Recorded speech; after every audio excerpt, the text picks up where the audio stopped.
Right, so a friend asked me to, well, a friend was telling me actually that his remote control had stopped working for his TV. And so I used to fix this stuff when I was at Hi-Fi Shop years ago, and also when I was self-employed. Fixed quite a lot of remotes, but these things, it's a whole new ball of wax because they're smart. You know, they've got all sorts of fancy hidden technology. There's some weird thing covered in tape down here, and I don't know what the hell that is because there's no, it's not a switch. The switch is down the side there, and there's something weird under here. That probably Big Brother. It's probably a hand scanner of some kind. It's like some, unless it's just an LED. It could be. It could be an LED. Yeah, because it might shine out the side of it. Yeah, that's probably black tape to stop the light from shining. Right, okay. So this remote, he said it stopped working. And what I've discovered is that there's leakage. I've got my meter on. Let's get my meter in focus. Right, I'm in volts at the moment. So this is measuring the voltage. Because I've hooked up these wires to two batteries. These batteries are connected together with magnets. You know, I've got some magnets on, so I can just basically pull my meter lead off like that, and now it's disconnected. So I'm using magnets, makes it easier. Now if I switch my meter to current, go to 200 milliamp range, I already tested it with 20 milliamp range. Now when we select, well, on current now, when I reconnect this to that, we get 3.9 milliamps of draw current. This thing should not draw any current whatsoever until you press a button. So obviously what's going on is it's running the battery down. So I have a theory, because it's jumping around like that,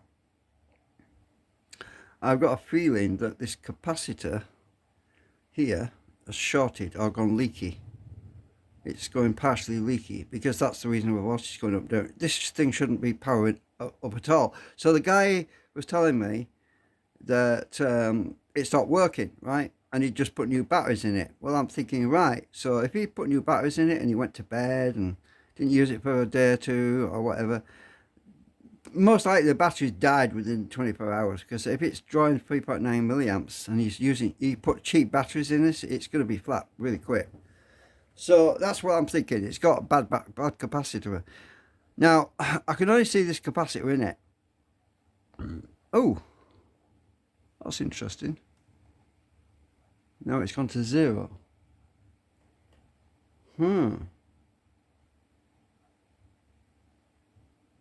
Very interesting. I wonder if it's just some sort of, maybe it's booting up. Are these freaking smart things? I hate them, I really do.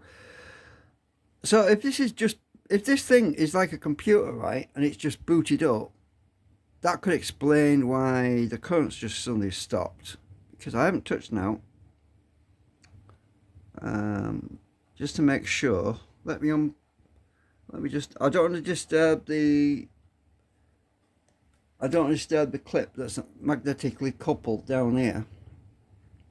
Well, I'm going to move it anyway because you can't see. Right, so those are magnetically coupled. Now if I disconnect this lead,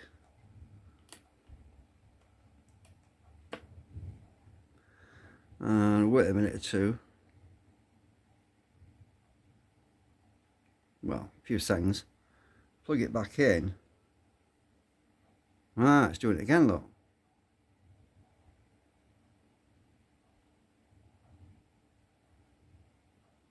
Maybe it's not faulty, maybe it's just batteries are bad.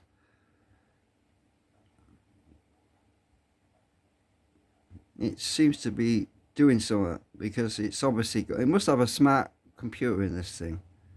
It maybe is booting up, which is why it's drawing like 3.94 milliamps. If the current drops to 0 again, then I would assume there's nothing wrong with it. It just had flat batteries. The batteries I took out of earlier, all they had left in them was about uh, 3 volts or something, 0.37 or something, or 0.39. It might have been 0.39. I can't remember exactly what it was, but they were flat anyway. So is this? Yeah, it's done it again. Okay, so this thing's booting up. That's what it's doing. Right. So if I press a button now, if I press one of these buttons, power. I want to get the all on camera. The light comes on. Look.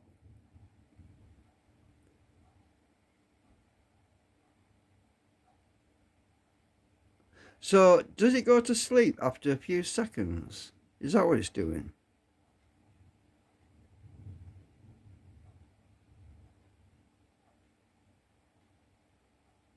Oh, the infrared LED works, by the way. I checked it on my camera. So there's really nothing wrong with it. It's probably just batteries that were bad.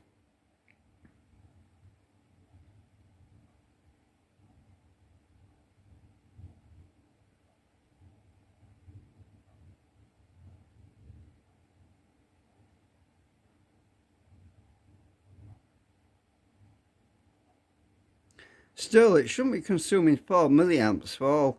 It might be trying to talk to Big Daddy, maybe. Maybe it's trying to talk to Big Daddy on the TV, but Big Daddy's not there because this is at my house right now. So that's why it's trying and trying and trying. Now it's dropped to 0.8 milliamps. That's different.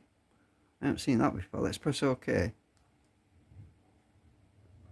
Let's press this other power button for the TV. Yeah, it sends a signal out. That's why it spiked. Let's press channel 2. Yeah, it seems to be working. All right. So I spent ages trying to get this thing apart because they're not easy. And it looks like it's working.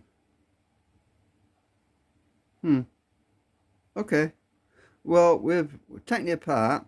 It looks like the capacitor's not bad either because I thought it was leaking, but it's not. So I'll just put this down a minute on the table. And that should drop to 0. Ideally, I want to drop this meter reading right down to 2 milliamp range. So I want to see how much power has been leaked away. Right, it's gone down to 0.8. Click it quickly. 0.82 milliamps.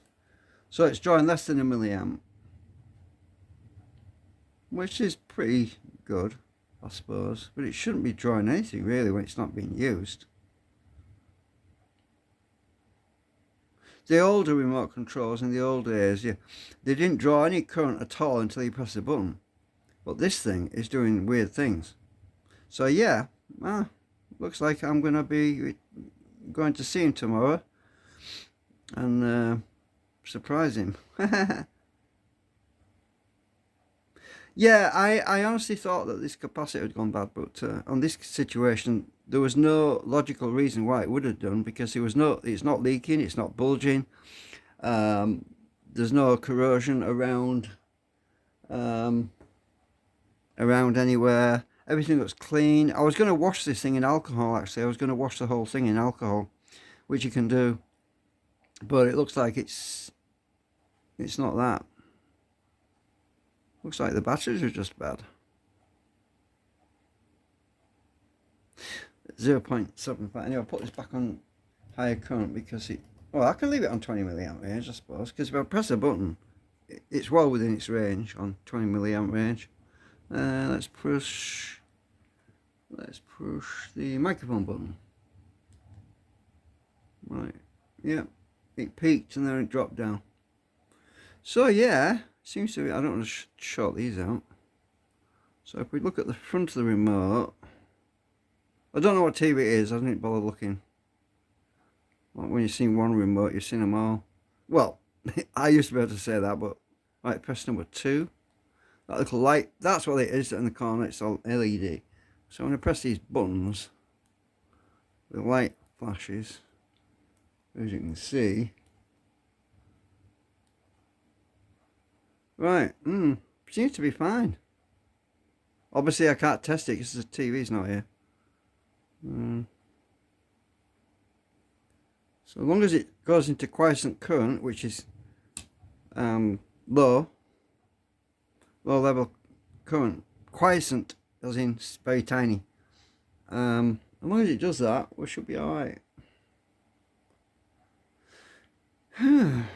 Interesting though. I've never actually looked at one of these modern remotes before. These smart TVs, oh, they give me a headache.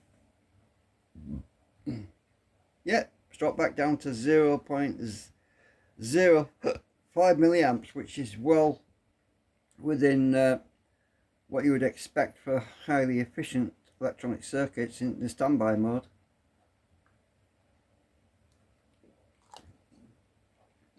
Some of them, I mean, it's basically called microamps.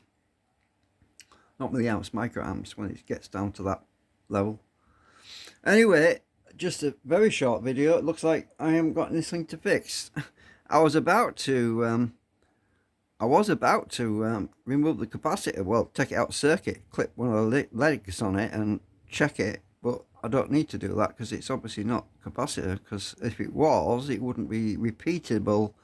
This problem wouldn't repeat like it is, and because the way it's behaving, it just acts like it's got a standby mode in it.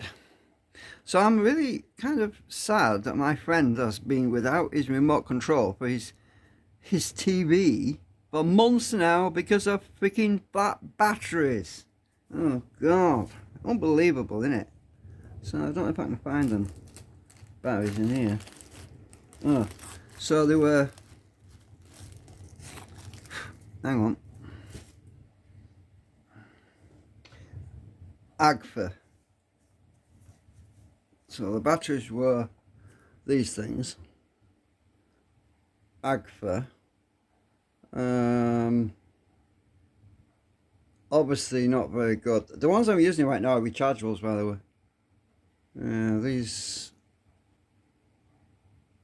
they're very oxidized on the bottom lot. They're not corroded as such, but they're very oxidized, like charred. So maybe they didn't connect properly in the beginning, I don't know.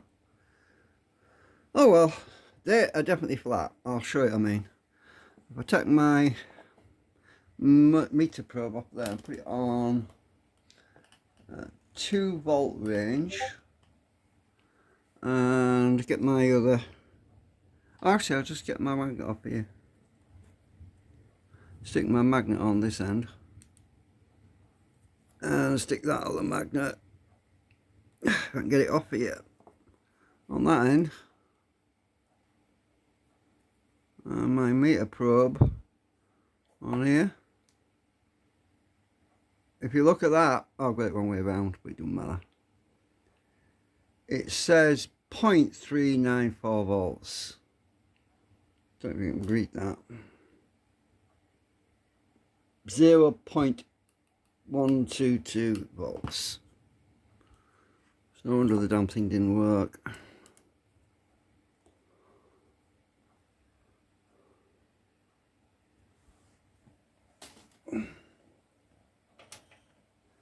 So, anyway, thanks for watching.